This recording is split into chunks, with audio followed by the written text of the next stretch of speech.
नमस्कार दोस्तों, मैं Sandeep Chaudhary let's study together में आप सबका स्वागत करता हूं। आशा करता हूं सभी स्वस्थ हैं एंड सभी के घर वाले भी स्वस्थ होंगे। धीरे धीरे अनलॉक फेज शुरू हो रहा है। हमें सारी हिदायतें बरतनी चाहिए तथा जल्दी से जल्दी इस महामारी से बाहर निकलना चाहिए। तो आज की न्यूज डिस्कस करने से पहले आज हम मोटिवेशनल कोट देख लेते हैं। Don't let your dreams be dreams. मतलब बहुत ही आसान भाषा में बोल दिया है कि आपको मेहनत करनी है। और मेहनत क्यों करनी है? क्योंकि आपने जो सपने सजाए हैं ना, उन सपनों को केवल सपने मत रहने दीजिए, उनको रियलिटी में कन्वर्ट कीजिए। क्योंकि आपने जो सपने देखे हैं, आपने जो खुली आंखों से सपने देखे हैं, मुझे आज मतलब कुछ नौकरी लगना है, अच्छी नौकरी करना है, मुझे टीचर बनना है, किसी को मतलब आईएएस अफसर बनना है, तो अगर साइंटिस्ट बनना है, डॉक्टर बनना है, कुछ भी बनना है, इंजीनियर बनना है, तो उनको केवल ड्रीम ही नहीं रहने देना है। उनको क्या है, रियल लाइफ में बनाना, रियल लाइफ में जो कन्वर्ट करना है ड्रीम्स को। तो इसके लिए क्या करना होगा? आपको मेहनत करनी होगी। सपने लेके सोना नहीं है, खड़े होके काम करना है। तो आज से ही मेहनत शुरू कर दो और अपने ड्रीम्स की क्या है, नींव डालना शुरू कर दो। ठीक है, नींव डाल के आप उस पर इमारत बना सकते हो। ठीक है, तो आपको धीरे धीरे सब कुछ अपना चेंज करना पड़ेगा, अपना रूटीन चेंज करना पड़ेगा। तो आज की न्यूज देखते हैं। आज है द डे, क्या, international day against drug abuse and illicit trafficking. ठीक है, जो कि 26 जून को मनाया जाता है। क्योंकि ये ड्रग का अपनी सोसाइटी पे बहुत ही गलत इफेक्ट पड़ता है। पूरी सोसाइटी ड्रग के चपेट में आ जाती है और उसके बाद पूरे के पूरा यूथ बर्बाद हो जाता है। एक पूरा देश का फ्यूचर भी बर्बाद हो जाता है अगर ड्रग अब्यूज के अंडर उसके यूथ आ जाते हैं। तो उस ड्रग अब्यूज को रोकने के लिए तथा इलिसिट ट्रैफिकिंग को रोकने के लिए आज का दिन सेलिब्रेट किया जाता है। कब से किया जा रहा है? ये 1989 से 1989 से किया जा रहा है। इसको क्या है, international conference on drug abuse and illicit trafficking was held in Vienna. जो कि वियना में क्या हुआ था, कॉन्फ्रेंस हुई थी 17 से 26 जून के बीच 1987 में, 1987 में। पहले क्या, दोनों दिन 17 जून और 26 जून दोनों दिनों को सजेस्ट किया गया था कि हम international day against abuse, drug abuse and illicit trafficking के रूप में मनाएंगे। लेकिन बाद में यूएन के द्वारा 26 जून को इसको सेलिब्रेट किया जाने लगा, इसको 26 जून को मनाया जाने लगा। तो इसका गोल क्या है? An international society free of drug abuse. कि हमारी पूरी इंटरनेशनल सोसाइटी होनी चाहिए जो कि ड्रग अब्यूज से फ्री होनी चाहिए। हमारा कोई भी यूथ, कोई भी मतलब कोई भी क्या है, ड्रग से एडिक्टेड नहीं होना चाहिए। और इस बार की थीम क्या है देख लेते हैं, better knowledge for better care. अब क्या है, धीरे धीरे हमारी सोसाइटी को नॉलेज होना चाहिए कि इस चीज से हमारी सोसाइटी पे क्या असर पड़ता है, हमारे खुद के ऊपर क्या असर पड़ता है और आने वाली फ्यूचर पे क्या ड्रग का क्या असर पड़ेगा। तो इस बार थीम है better knowledge for better care. अब क्या है, to improve the understanding the world drug programme. क्या, जो ड्रग्स के जो क्या प्रॉब्लम होती है उसके लिए हमारा नॉलेज होना चाहिए। तो थीम इतनी है, better knowledge for better care. तो क्वेश्चन पूछा जा सकता है, international day against drug abuse कब मनाया जाता है? 26 जून को मनाया जाता है। इसकी जो पहली कॉन्फ्रेंस हुई थी कहाँ हुई थी? वियना में हुई थी। इसका गोल क्या है कि सोसाइटी को ड्रग फ्री बनाना है। एंड थीम ऑफ क्या है 2020 better knowledge for better care. अभी क्या है, वर्ल्ड ड्रग रिपोर्ट आई थी 2020 की, उसमें क्या बताया था, around 269 million people use drug world wide in 2018।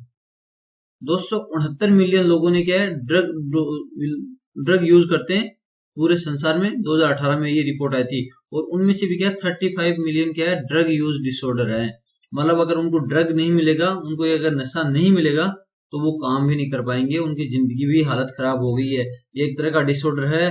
तो इस ड्रग से जितना बच सकते हो उतना बचना जरूरी है। और आपको भी सोसाइटी में ज्यादा से ज्यादा मतलब इसके बारे में बताना है कि ड्रग से बचना चाहिए। मतलब शराब भी एक ड्रग का यूज काम करने लगती है, जैसे अफीम हो गया, गांजा हो गया, जितना भी हीरोइन हो गया, ये ड्रग के अंदर आते हैं। और शराब भी एक तरह का ड्रग का डिसऑर्डर होना शुरू हो जाता है। जैसे कुछ दिनों के लिए क्या है, शराब को क्या है दवाई मानते हैं, लेकिन धीरे धीरे अगर इसका एडिक्शन शुरू हो जाता है तो ये एक डिसऑर्डर हो जाता है। अब क्या है, UN office on drug and crime, UNODC क्या है, अभी लॉन्च कब से लॉन्च कैंप कर रही है कि mobilise support for drug control. क्या है वो कैंपेन लॉन्च करती है कि सपोर्ट करो ड्रग कंट्रोल के लिए। और अभी हमारे लिए ड्रग क्यों हार्मफुल है, मेन इंपोर्टेंट ये है आपको अवेयरनेस किस चीज के बारे में फैलानी है कि ड्रग क्यों हमारे पर फिजिकल एडिक्शन हो जाएगा। कोई आदमी क्या हो जाता है कि चल भी नहीं पाते हैं, खड़े नहीं हो पाते हैं अगर उनको वो ड्रग नहीं मिलता है, तो वो फिजिकल एडिक्शन हो गया। फिर इमोशनल एडिक्शन हो गया, अगर कोई बंदा इमोशनल हो जाए तो उसको बार बार मन करता है, फिर अगर वो बार बार मन करेगा वो उसका काम में मन नहीं लगेगा जब तक वो नहीं मिलेगा, ये हो गया।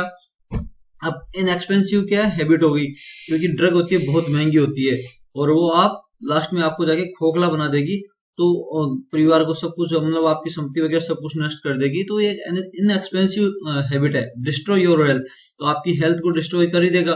फेटल एक्सीडेंट में आपको फंस सकता है। आप इससे ज्यादा क्या अरेस्ट भी, अगर आपके पास ड्रग है तो आप अरेस्ट किए जा सकते हो। और अगर आप ड्रग रिलेटेड अगर ड्रग लोगे तो मतलब क्राइम तो होना ही होना है, तो आप ड्रग रिलेटेड क्राइम्स में अरेस्ट हो सकते हो। आपकी जो संभावनाएं हैं, डिस्ट्रॉय वंस पोटेंशियल, मतलब आप क्या से क्या बन सकते थे कभी, मतलब आपका भविष्य क्या हो सकता था और आपने क्या क्या सोच रखा था। जो सबसे पहले हमने देखा था ना, आपका क्या ड्रीम था, ड्रीम करने के लिए केवल ड्रीम में मत रहने दो, मतलब ड्रीम को आज बुनियादी तौर पे बनाना शुरू कर दो। तो क्या अगर आप ड्रग लेना शुरू कर दोगे तो आपका वो पूरा का पूरा पोटेंशियल ही डिस्ट्रॉय कर देगा। आपके पर्सनल रिलेशनशिप, जैसे देखते हैं कि जो शराबी होते हैं ना, उनके घर में रोज लड़ाइयाँ होती रहती हैं, तो उनके क्या पर्सनल रिलेशनशिप पूरा का पूरा डिस्ट्रॉय हो जाएगा। और अगर जिस दिन ज्यादा आपने ड्रग्स ले ली उस दिन कहानी ही खत्म हो जाएगी, एंड इन ओवरडोज। तो ये आपको ज्यादा से ज्यादा आपकी सोसाइटी में, ये हम सबका क्या है दायित्व बनता है कि हम इन चीजों के बारे में अपनी सोसाइटी को बताएं, ज्यादा से ज्यादा उनको इस चीज का हम लोगों को बताएं, ताकि लोग इस चीज से बच सके तथा आगे दूसरों को भी बताएं। तो आप भी इन अपनी सोसाइटी में थोड़ा सा ज्यादा इन्वॉल्व होइए तथा इन चीजों को अपनी सोसाइटी से निकाल के बाहर फेंक दीजिए। जैसे ड्रग वगैरह हो गए, इनको बाहर सोसाइटी से बाहर निकाल के फेंकना है। आपने देखा होगा जो उड़ता पंजाब एक मूवी थी, उसमें ड्रग के बारे में बताया गया था। नेक्स्ट न्यूज है international day in support of victim of torture, जो कि वो भी आज के दिन 26 जून को मनाया जाता है।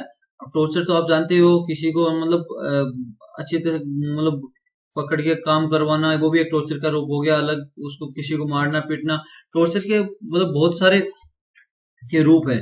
आप किसी बंदे को ना मतलब एक बॉन्डेड लेबर भी आल्सो एक टॉर्चर ही होता है। जैसे लेबर फोर्स होता है, बच्चों को आप काम करवाओगे वो भी एक टॉर्चर का ही एक रूप है। तो अब अगर आप सोचोगे कि अब टॉर्चर का ही रूप है, तो आप सोच सकते हो कि अगर इस तरह का काम है तो ये कौन सी संस्था मना रही, ये ह्यूमन राइट काउंसिल के द्वारा मनाया जाता है। तो क्या रिमाइंड पीपुल को रिमाइंड किया जाता है कि human torture is not only acceptable, unacceptable, ये है अनएक्सेप्टेबल, ठीक है, unacceptable, it is also crime. ये केवल एक्सेप्टेबल ही नहीं, ये क्राइम भी है। अगर आप किसी को टॉर्चर करते हो तो आपको क्राइम के तहत गिरफ्तार किया जा सकता है, ठीक है। तो first international day in support of victim of torture was held on June 26 1998 ना, 26 जून 1998 में फर्स्ट डे मनाया गया था, international day in support of victims of torture. चलो नेक्स्ट न्यूज देख लेते हैं।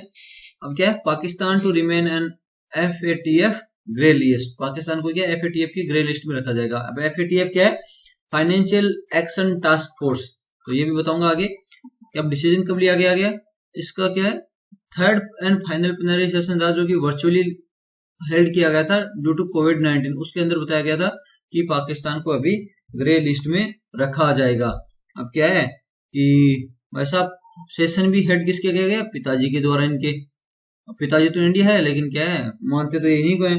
अब क्या है, under Chinese presidency of Jiangming Liu के अंडर ये सेशन हेल्ड किया गया, लेकिन फिर भी उसको पाकिस्तान को ग्रे लिस्ट में रखा गया। अब इनके हाथ में तो है नहीं कि पूरा आप ग्रे लिस्ट में निकाल के रख दोगे।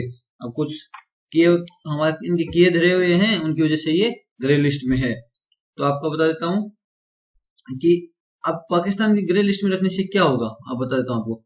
आप क्या पाकिस्तान के लिए डिफिकल्ट हो जाएगा financial aid from international monetary fund, world bank, ADB, Asian development and European union. अब क्या, इस ग्रे लिस्ट में अगर जिस देश को रखा जाता है तो उसको फाइनेंशियल एड नहीं मिलती। अब देखो, एक तो गरीब है और ऊपर से टेररिज्म फैलाता है, तो उसको अब कहीं से एड क्या सहायता नहीं मिलेगी, तो लोगों को और गरीब बनाने में है। तो इससे अच्छा है ना कि पूरा संसार भी सही से रहे, आप टेररिज्म छोड़ दो और आपको सहायता भी मिलती रहेगी।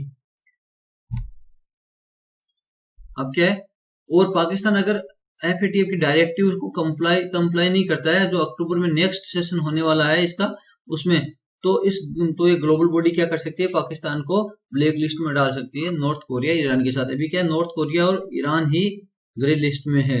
अब ये मत सोचना कि टेररिज्म क्या जो पाकिस्तान फैलाता है वैसा ही है, ये न्यूक्लियर डिटरेशन से नॉर्थ कोरिया भी ब्लैक लिस्ट में जा चुका है। अगर आप ब्लैक लिस्ट में पहुंच गए तो आपका व्यापार भी बंद हो जाएगा, कोई देश से व्यापार भी नहीं कर पाओगे आप। जैसे नॉर्थ कोरिया में हुआ है, वो दूर की बात है, आपको सहायता मिलेगी, आप व्यापार भी नहीं कर पाओगे। तो अब फाइनेंशियल टास्क फोर्स क्या, अब इसमें एक बार बता देता हूँ कि अगर डायरेक्टिव के साथ आप कंप्लाई नहीं करते हो, अब कैसे कंप्लाई करोगे। रिसेंटली कल परसों क्या होता कि इमरान साहब जो पाकिस्तान के प्रधानमंत्री जी हैं, उन्होंने भाषण दिया है जो कि ओसामा बिन लादेन को शहीद बता रहे हैं।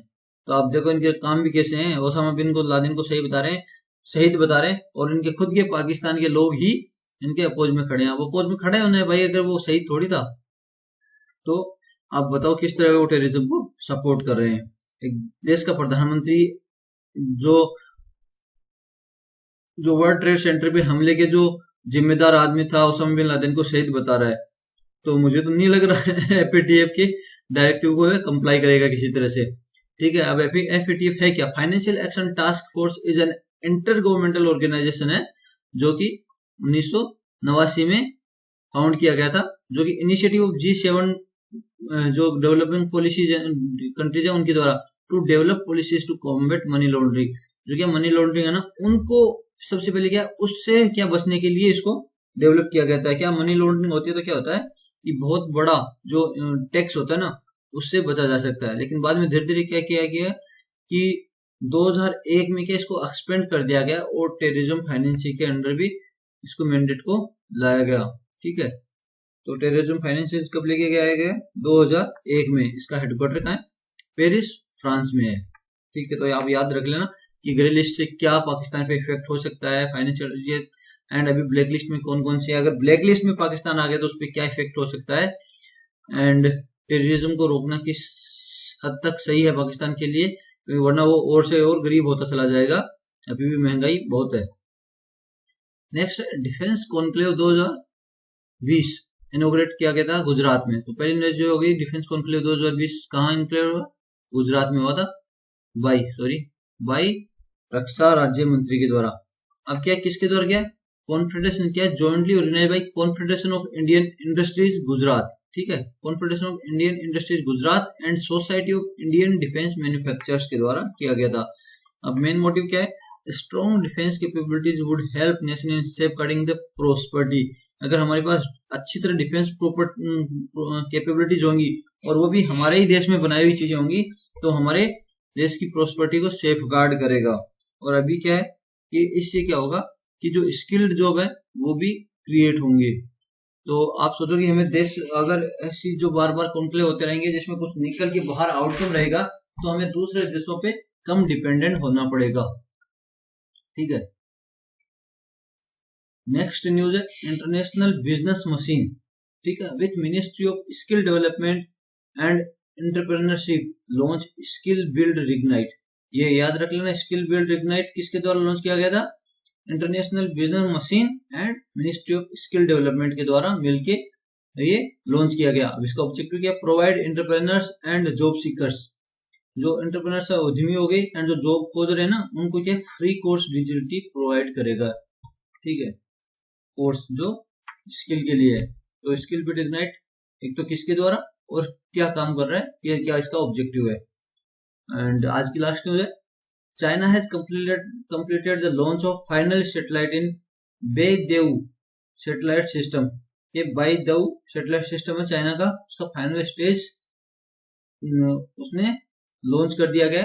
अब ये डेवलपमेंट प्रोग्राम कब से स्टार्ट था, 1983 से था, जो रीजनल नेविगेशन सिस्टम था। चाइना अपना क्या है, सारा रीजनल सिस्टम डेवलप करना चाहता था, और पूरी तरह 2035 तक सेल्फ डिपेंडेंट होना है इसको पूरी तरह रीजनल नेविगेशन में, तो उसका लास्ट जो फाइनल स्टेज था उसको लॉन्च कर दिया गया है। एंड कौन से रॉकेट के द्वारा लॉन्च किया गया था? लॉन्ग मार्च B3 रॉकेट है ना, 3B रॉकेट के द्वारा, ये याद रख लेना कौन से लॉन्च के द्वारा। एंड कहां से? जीचांग सैटेलाइट सेंटर इन साउथ वेस्ट चाइना के द्वारा, चाइना से इसको लॉन्च किया गया था।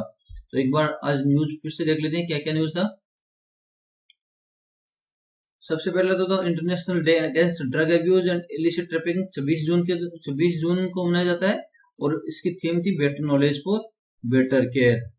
ठीक है, अब वर्ल्ड ड्रग रिपोर्ट को आप इसको आप अपनी न्यूज में अपने आंसर में कहीं पे भी आप इसको बता सकते हो कि क्या इम्पैक्ट है सोसाइटी पे, क्या इम्पैक्ट है, और हमें इस ड्रग से क्यों हटना चाहिए, एंड ड्रग के बारे में लोगों को बताना चाहिए किस तरह ये हमारी सोसाइटी को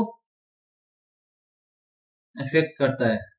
ठीक है, अब फिर international day of support of victims torture हुआ था 26 जून को मनाया गया, और पहली बार कब मनाया गया? 1998 में मनाया गया था।